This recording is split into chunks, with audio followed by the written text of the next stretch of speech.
a un ange de délivrance ici dans cette salle ce matin. Qui est venu nous visiter. Qui est venu nous visiter. Qui est venu nous visiter. Ésaïe chapitre 61. Lis on the really king the Bible so to the J'ai lu la parole de Dieu. Vous y êtes? Vous y êtes? Ok. Ésaïe 61, à partir du verset 1er. Non. Tu lis verset 4. Tu lis d'abord le verset 4. D'accord. Et nous allons revenir au verset 1er. Vas-y. Ésaïe 61, à partir du verset 4. Yes. Ils rebâtiront sur d'anciennes ruines. Ils rebâtiront sur d'anciennes ruines. Ils relèveront d'antiques décombres. Ils relèveront d'antiques. Ils renouvelleront des villes ravagées. Ils feront quoi? Ils renouvelleront des villes ravagées. Des villes ravagées, oui. Dévastées depuis longtemps. Depuis longtemps. Amen. Alléluia. Amen. Père, je bénis ton nom ce matin pour cette parole. Pour cette parole. Pour cette parole. Entre en scène et glorifie ton nom. Entre en scène et glorifie ton nom. Glorifie ton nom. Glorifie ton nom. Glorifie ton nom. Au nom de Jésus-Christ. Au nom de Jésus-Christ. Et que la gloire soit pour toi. Alléluia. Amen.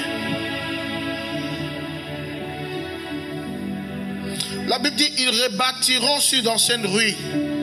Ils relèveront d'antiques décombres. Ils renouvelleront des villes ravagées, dévastées depuis longtemps. Voici un message que le Seigneur me donne de voir et de comprendre ce matin, qui est un message de délivrance. Pourquoi? Parce que la Bible dit, ils rebâtiront sur d'anciennes ruines. Et lorsque je lis la parole de Dieu, je comprends que les ruines sont, selon le dictionnaire, les ruines, c'est tout ce qui a été bâti, mais ancien qui est tombé. Alléluia.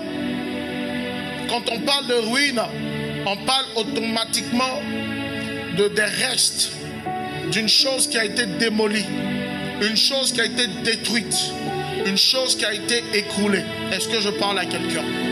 Une chose qui a été renversée. Et quand on parle de ruines, les ruines, c'est pratiquement le signe d'une chose qui a existé. Alléluia.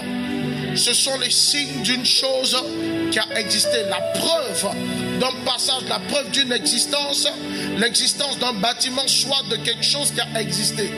Et cette chose a été détruite et elle est appelée les restes de cette chose-là, de ce qui avait été construit, soit un bâtiment, soit une maison, ce sont les restes qu'on appelle les ruines. Pourquoi? Parce qu'elle a été dévastée, elle a été détruite. Alléluia. Amen. Et la Bible dit ici qu'ils rebâtiront. Pourquoi? Parce que quand on parle de rebâtir c'est construire. Alléluia. Rebâtir c'est construire. Et la Bible dit, ils rebâtiront sur des anciennes ruines. J'aimerais que tu soulignes, ils rebâtiront sur d'anciennes ruines. Et qu'est-ce qui, je lis la parole de Dieu et je me pose la question de savoir de quoi est-il question? Qui est-il? Qui rebâtira? Sur quelle ruine? Qu'est-ce que cela signifie? Alléluia. Et le Seigneur me donne de lire encore plus loin. Il dit quoi? Il dit qu'ils relèveront d'antiques décombres. Quand on parle d'antiques décombres, c'est les choses anciennes qui ont existé, mais qui sont les décombres, c'est aussi des restes.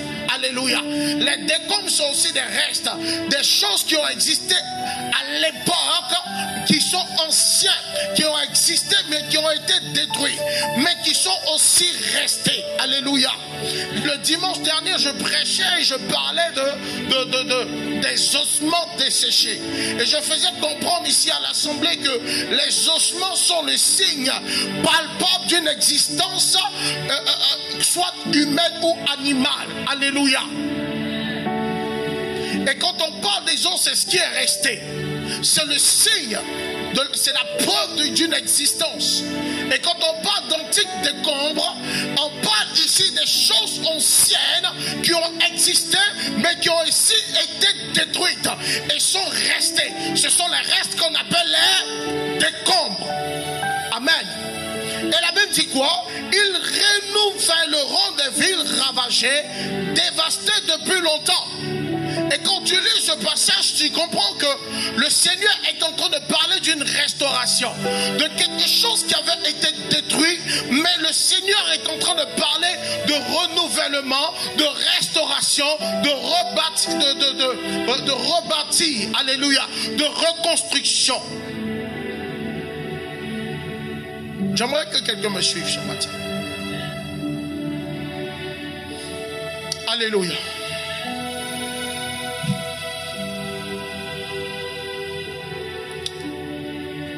Le Seigneur est en train de parler des choses qui ont existé, mais qui ont été détruites, qui ont été ravagées, qui ont été dévastées pratiquement. Et là, ce que nous constatons, ce n'est que des restes.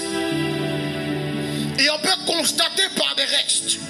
Et quand je lis cette parole, je demande au Seigneur, pendant près de plusieurs heures, je demandais au Seigneur, qu'est-ce que cela veut dire? Alléluia. Et le Seigneur me donne de relire, il dit, remonte au chapitre 1er. Allons-y. Ésaïe 61 à partir du verset 1. L'Esprit du Seigneur, l'Éternel, est sur moi. Écoutez très bien. Ésaïe commence à parler. Il dit quoi?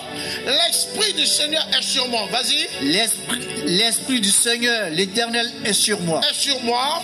Car l'Éternel m'a oint pour porter de bonnes nouvelles aux malheureux. De bonnes nouvelles aux malheureux. Il m'a envoyé le premier aspect, excuse-moi, le premier aspect parlait des décombres, de tout ce qui était bâtiment vieillot. Donc la première image ici, c'est des villes ravagées, c'est des antiques décombres, c'est des constructions détruites. Alléluia. Amen. Mais regardez la deuxième image que l'Éternel présente. Vas-y. Car l'Éternel m'a oint pour porter de bonnes nouvelles aux malheureux. Aux malheureux, hein. Il m'a envoyé pour guérir ceux qui ont le cœur brisé. Les cœurs brisés. Pour proclamer aux captifs la liberté. Aux captifs, 3. Et aux prisonniers la délivrance. Les prisonniers, 4. Alléluia. Amen. Et le deuxième aspect ici parle de malheureux, de prisonniers, de captifs. Et le Seigneur me donne une chose de savoir, c'est que la première image et la deuxième image vont ensemble. Mais seulement que Dieu parle d'une catégorie de personnes qui ont été impactées à cause des villes et des vies qui ont existé dans leur maison, mais qui ont été ravagées. C'est pour cela qu'il parle d'antiques décombres. Il parle des villes dévastées. Ce qui veut dire que des personnes qui ont existé, qui étaient là, mais qui ont été détruites, dont la destinée a été renversée, ravagée, écroulée. Alléluia. Et Dieu parle ici maintenant d'une autre à la 2 au verset 1er. Maintenant que voici, on parle du passé, mais ici on parle maintenant des captifs, des prisonniers, des personnes qui ont le cœur brisé. Donc Dieu parle maintenant de deux aspects, de ceux-là qui ont existé et de ceux-là qui existent maintenant. Mais le problème c'est que les deux sont pratiquement dans la même situation. Pourquoi? Parce que ceux qui ont existé ont été ravagés, mais ceux qui existent sont encore prisonniers. My God. Et ceux qui existent maintenant sont prisonniers, sont sous un joug, sont en captivité. Et c'est là que Dieu me fait comprendre une chose. Vous voyez que Ésaïe commence à parler. Mais quand Ésaïe commence à parler, la première phrase m'impacte et me fait comprendre quelque chose. Il dit quoi? Sois connecté. Il dit quoi? L'Esprit du Seigneur, l'Éternel est sur moi. Il dit l'Esprit du Seigneur, l'Éternel est sur moi. Oui. Car l'Éternel m'a oint pour porter de bonnes nouvelles aux malheureux. Voici la chose la plus importante pour moi. L'Esprit du Seigneur est sur moi. Car Il m'a point pour porter quoi? De bonnes nouvelles aux malheureux. Bonne nouvelle aux malheureux. Je comprends ici que quand Dieu est en train de pouvoir s'adresser, qu'il parlait de ils rebâtiront sur des anciennes ruines, de qui il parlait? Qui est le il?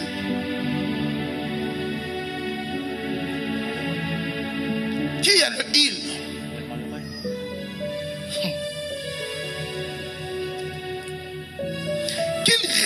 Il dit ils rebâtiront sur des anciennes ruines. De qui il parle ici?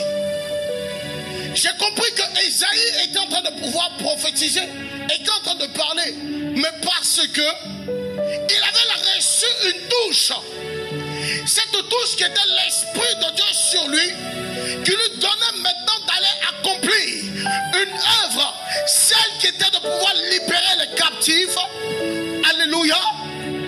Libérer les prisonniers, porter la bonne nouvelle aux malheureux et annoncer, guérir le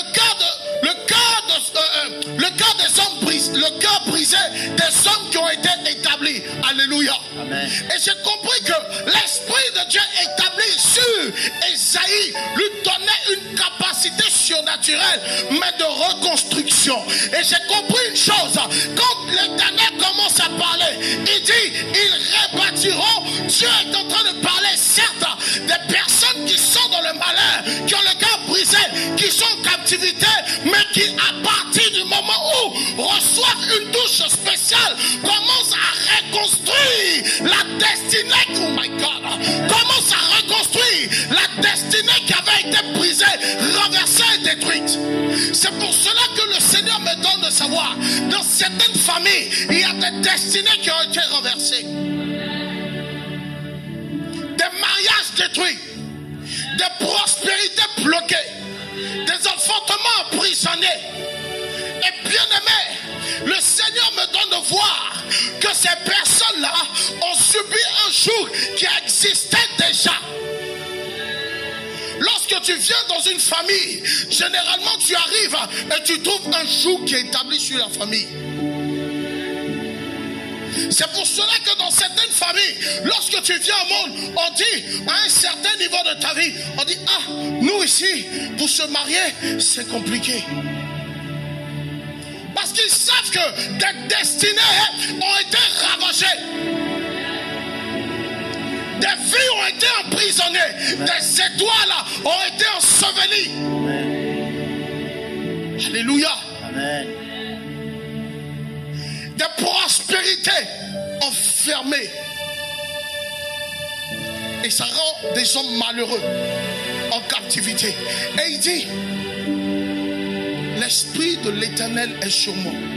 Écoutez, j'ai compris que lorsque Isaïe était en train de parler, il était venu afin de pouvoir mettre fin à ce règne qui était établi, des vies qui étaient en train d'être dévastées depuis plusieurs années, et on pouvait voir des antiques décombres. C'est pour cela que dans certaines familles, vous allez voir des hommes qui ont prospéré, et puis avant la fin de leur vie, tu les vois, ils deviennent malheureux. Et quand tu les vois, on ne parle que d'eux au passé. Oh my God. On ne parle que d'eux au passé. C'est pour cela que certaines personnes parlent de la gloire au passé, parce qu'ils vivent la gloire, et au bout d'un certain moment, tout ce qui les reste, ce n'est que des photos, des souvenirs, et on dit que telle personne a été comme ça, elle a existé, elle a été bénie. Mais qu'en est-il de maintenant? Ce n'est que d'antiques décombres, des villes dévastées, des destinées renversées. Mais Dieu dit ici, ils rebâtiront sur des anciennes ruines.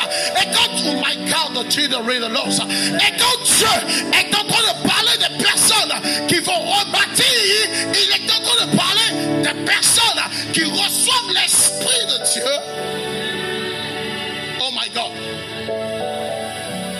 Qui reçoivent l'Esprit de Dieu, mais pour accomplir une mission précise, celle de reconstruire. C'est pour cela que l'enfant de Dieu que tu es, tu dois refuser la destinée établie dans ta famille. Le destin est la malédiction qui est rattachée à ta famille. Quand tu arrives dans certaines familles, on dit on vit jusqu'à un certain âge. Jusqu'à 50 ans, les hommes meurent. où on dit quand les femmes se marient, à un certain moment de leur mariage, le mariage doit s'arrêter. Et cette femme reste après. Tu vois des femmes qui sont mariées, mais qui sont divorcées après. Et c'est le reste de leur vie. C'est le parcours. Et ils disent, le reste qu'ils ont, c'est que maintenant on dit, ah moi j'étais marié. Et elle n'a que des photos, elle n'a que des souvenirs. C'est ça les restes. C'est ça les restes. Les souvenirs que vous présentez, qui sont les preuves d'une existence. Mais Dieu est en train de faire comprendre que celui-là qui reçoit son esprit doit automatiquement pouvoir renverser et reconstruire les villes ravagées. C'est-à-dire que si Dieu a regardé à ta personne et a décidé que toi tu sois un serviteur ou une servante, ce n'est pas en vain. C'est pour que la mission à laquelle tu as été affecté, que tu puisses l'accomplir. Mais pas selon tes propres forces, mais parce que l'Esprit de Dieu arrive sur toi. C'est pour cela que je refuse dans ma vie, lorsqu'on dit que dans ma famille il y a une telle malédiction, je refuse qu'elle m'impacte. Pourquoi? Parce que moi j'ai reçu l'Esprit de Dieu afin de construire, afin de rebâtir, afin d'établir à nouveau ce qui avait été déstabilisé. C'est pour ça que j'ai envie de dire à quelqu'un, si tes parents étaient pauvres, tu ne seras pas pauvre. Pourquoi? Parce que eux, certainement, leur prospérité a été ravagée, détruite. Mais sur toi repose l'Esprit de Dieu. Alors tu es celui-là qui va reconstruire la prospérité de ta maison. C'est pour cela que si ton frère, ta soeur ne s'est pas marié, cela ne te concerne pas.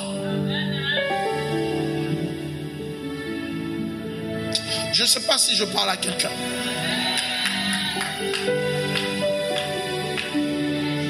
Il est en train de parler à une catégorie de personnes. Aujourd'hui, l'enfant de Dieu accepte la malédiction qu'il y a dans sa famille et il dit, on fera avec. Certaines personnes même vont jusqu'à dire, ah dans la famille on ne se marie pas, donc c'est comme ça. C'est des choses que tu dois refuser. Des choses que tu ne dois pas accepter.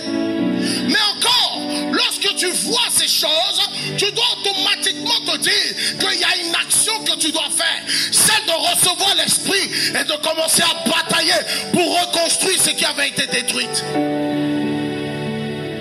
Qu'est-ce qui a été détruit dans ta maison?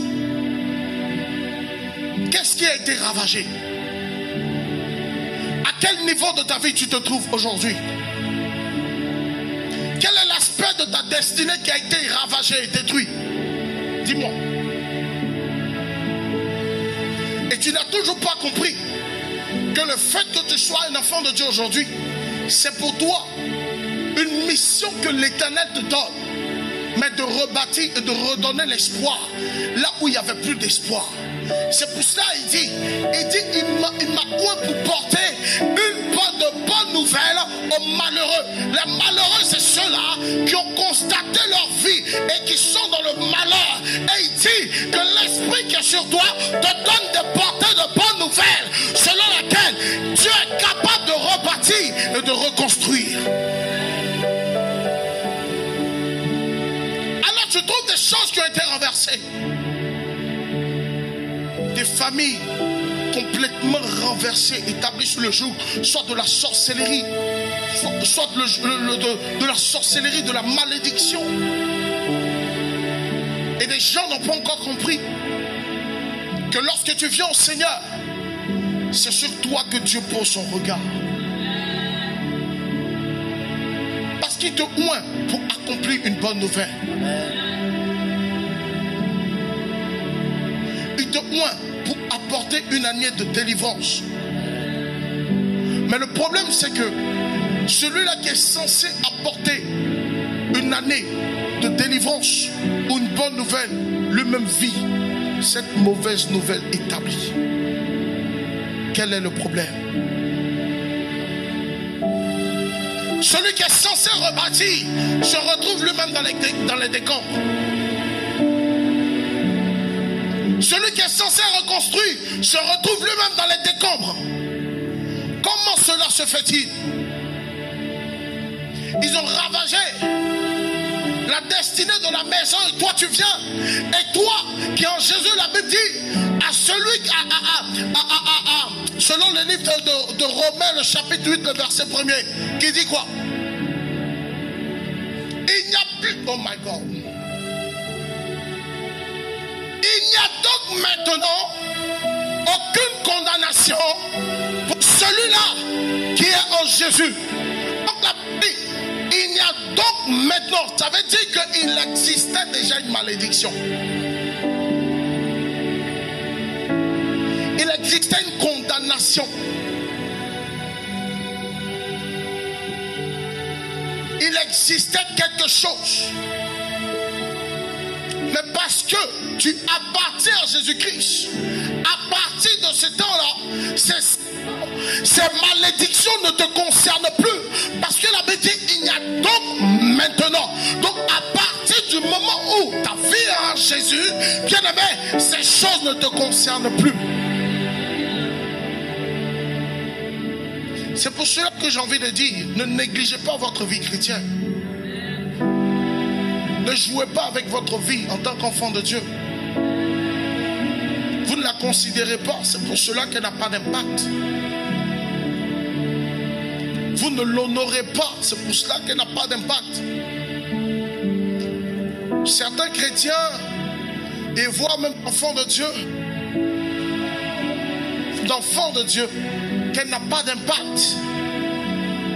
Parce qu'il croit seulement quand il est enfant de Dieu le jour où il vient à l'église le dimanche. Il se rappelle qu'il est enfant de Dieu le jour où il prend sa route pour arriver dans la présence de Dieu le dimanche.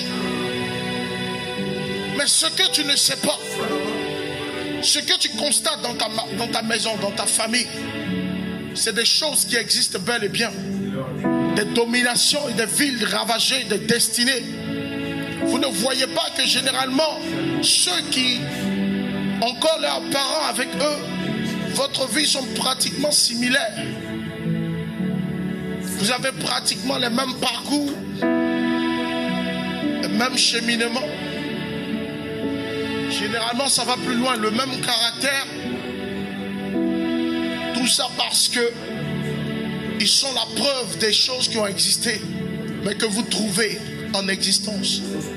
Et vous, en étant présent, vous rendez la malédiction. Mais la bonne nouvelle que je porte ici à quelqu'un, c'est que dès l'instant où tu appartiens à Jésus, bien aimé, il y a une puissance de Dieu qui descend sur toi et renverse le joug. C'est pour cela que la Bible dit, les choses anciennes sont passées, voici toutes choses sont devenues nouvelles. Parce que Dieu est en train de réécrire une histoire nouvelle pour quelqu'un.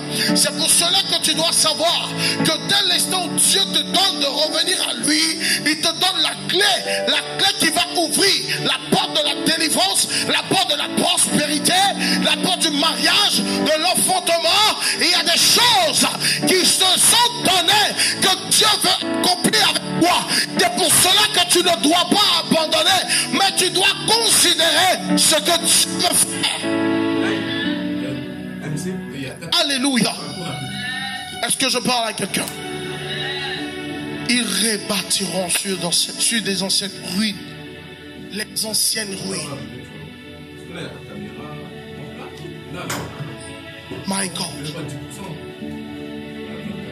Des générations, c'est des générations qui sont dévastées. Des vies, des destinées renversées.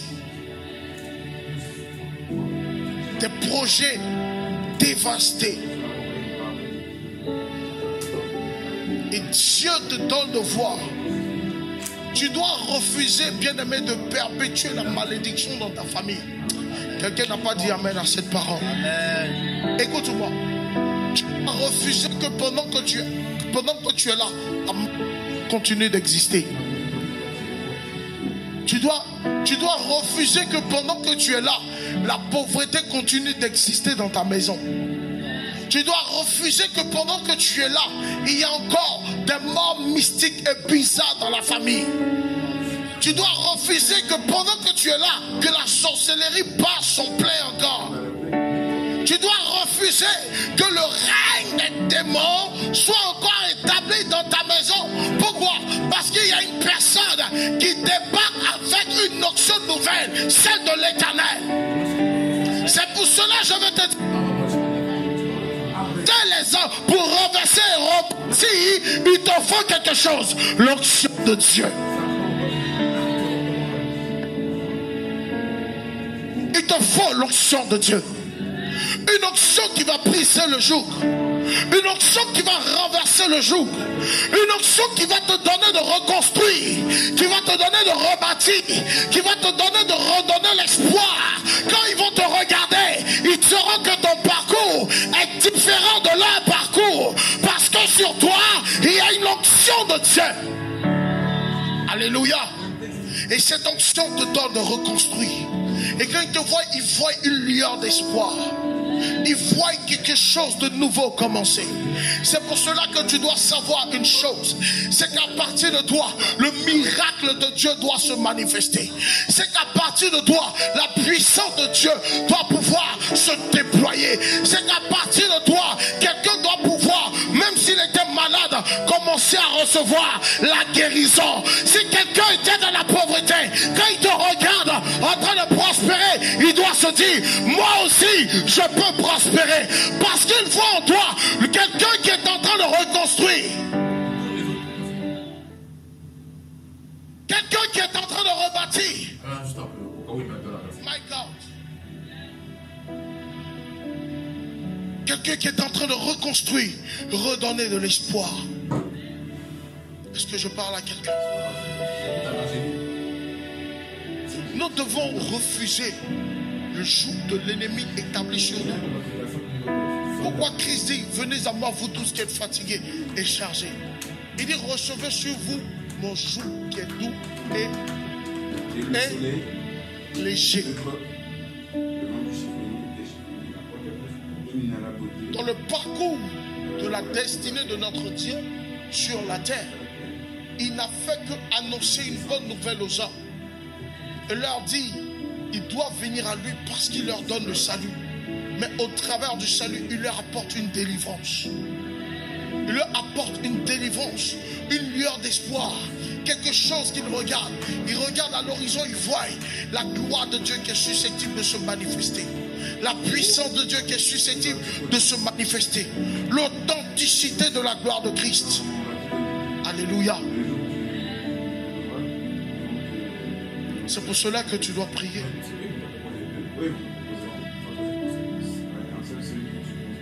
C'est pour cela que tu dois prier. Et tu dois combattre. Mais tu veux reconstruire et tu ne pries pas. Tu veux reconstruire mais tu ne vis pas en fonction de la parole de Dieu. Tu veux reconstruire et ta vie n'a rien à voir avec la vie dans le royaume. Tu veux reconstruire, mais tu as un pied dedans, un pied dehors. Tu veux reconstruire, mais c'est toi qu'on retrouve dans les choses qui sont pratiquement mondaines et païennes. Comment veux-tu expérimenter la gloire de Dieu? Et toi également, tu te plaindras de ce que tu ne vois pas la gloire de Dieu. Alors que quelque part, tu n'as pas encore laissé le Seigneur te transformer totalement. Parce que c'est celui-là qui est une nouvelle créature. Bien-aimé, qui a sa vie ancienne passée. Et sa vie commence à devenir nouvelle parce qu'il vit une nouveauté de vie. Mais tu n'as pas encore soumis ton cœur à l'obéissance de la parole de Dieu. Et tu veux reconstruire, ce n'est pas possible. Voire même c'est impossible. Pourquoi? Parce que tu n'arriveras pas à atteindre ta destinée. Parce que tu es encore sous un joug étranger. Et Christ dit, reçois sur toi un joug nouveau qui va te donner la délivrance et la liberté. Mais tant que tu ne reçois pas ce joug, bien-aimé, tu ne peux pas recevoir la délivrance totale. Tu ne peux pas encore recevoir le plan parfait de Dieu. Pas celui-là qui te contrôle totalement. Parce qu'en toi, il y a encore des ténèbres. Mais Dieu fait comprendre ici à une personne que celui-là qui reçoit son onction va pouvoir reconstruire. Alors, revois ta vie. Dans quelle dimension est-ce que tu te trouves? À As-tu un pied dedans ou un pied dehors? Es-tu ancré? Es-tu totalement dans la maison de l'Éternel? Vis-tu totalement le royaume de Christ? Bien-aimé, parce que c'est lorsque tu vivras le royaume dans le dos du Seigneur que tu verras que cette parole, cette onction arrivera sur ta vie. Écoute-moi ce matin. Il y a une mission que Dieu veut accomplir avec toi. Mais il compte sur toi. Il compte sur toi.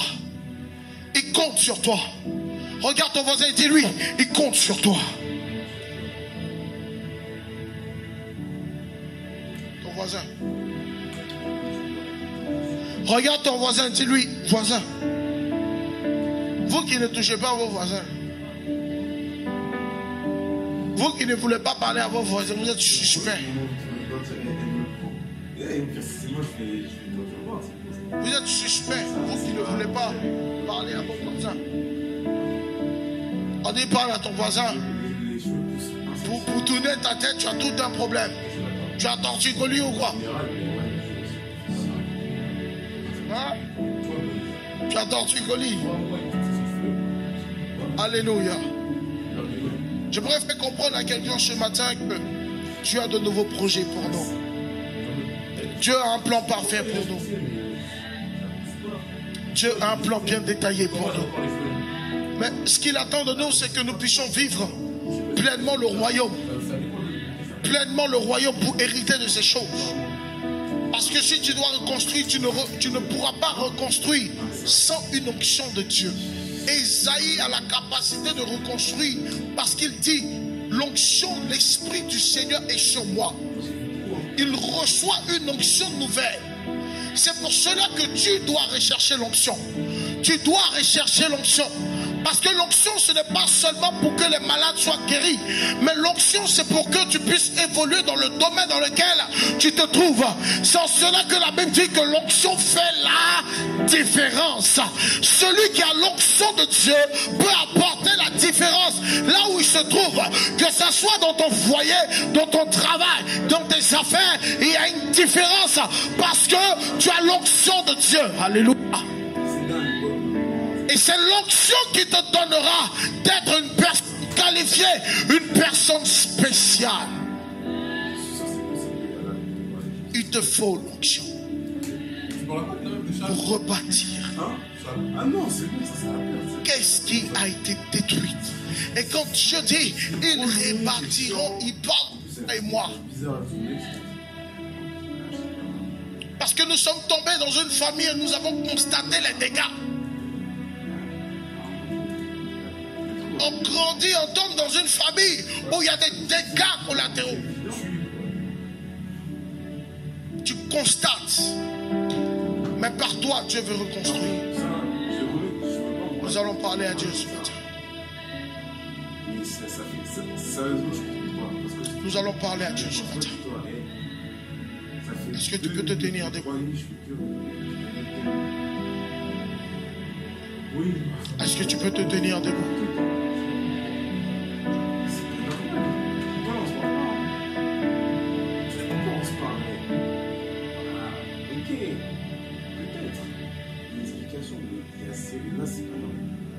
Tu vas prier avec moi ce matin. Tu vas prier avec moi ce matin.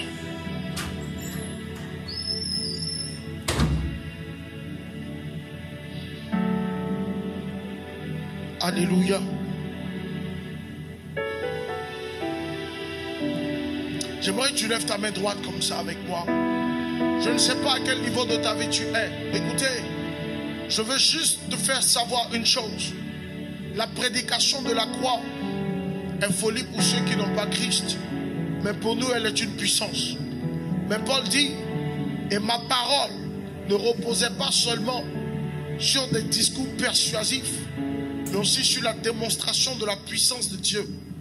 Ce qui veut dire que je ne prête pas seulement pour que tu puisses entendre, crier et retourner chez toi, mais que tu puisses entendre et que cela puisse impacter ta vie et qu'elle change. C'est de ça qu'il s'agit. C'est de ça qu'il est question. Que tu puisses entendre la prédication et qu'elle puisse impacter ta destinée et faire de toi une nouvelle personne. Alléluia. C'est pour cela que tu dois refuser que ta vie soit pareille, mais tu dois viser sur un changement radical de ta destinée. Alléluia. Lève la main droite. Oh ma chia. Dis Seigneur Jésus. Dis Seigneur Jésus. Seigneur Jésus. Aujourd'hui, je déclare que ma vie reçoit pleinement ton onction pour rebâtir et renverser tout ce qui avait été établi dans ma famille, dans ma maison, qui impactait négativement ma destinée. Aujourd'hui, je déclare au nom de Jésus que l'onction qui brise le joug descende sur ma vie, descende sur ma vie pour renverser tout ce qui a été établi, pour renverser et briser toute malédiction qui avait été établie au nom de Jésus-Christ. Commence à prier ce matin.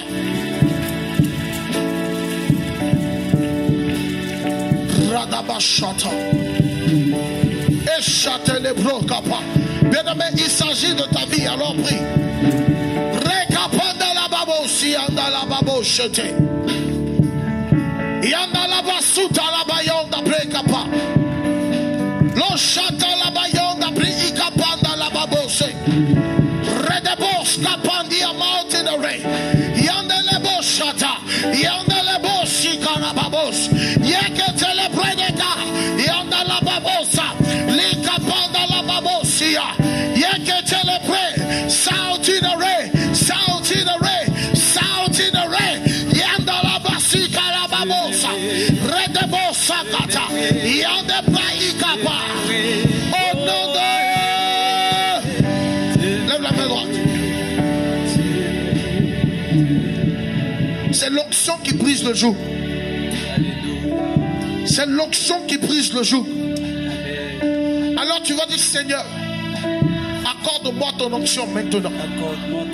Bien aimé, si tu pries avec ton cœur, quelque chose va se passer. Je crois en cela. Je crois en cela. Moi.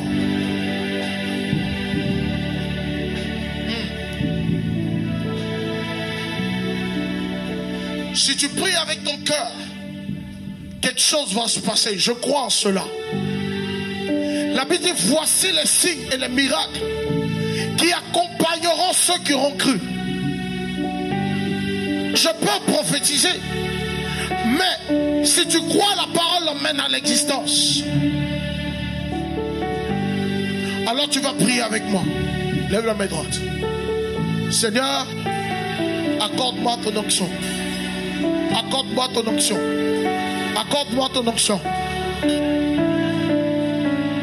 Seigneur, donne-moi l'onction qui brise le joug, qui renverse le joug, qui brise le joug, qui brise le fondement, qui brise le fondement, qui brise le fondement. Au nom de Jésus, Seigneur, accorde-moi ton onction maintenant qui renverse les fondements, qui renverse. On commence à prier. Oh chata, Rabasoto, Redeboskira, les châtelains et les bons.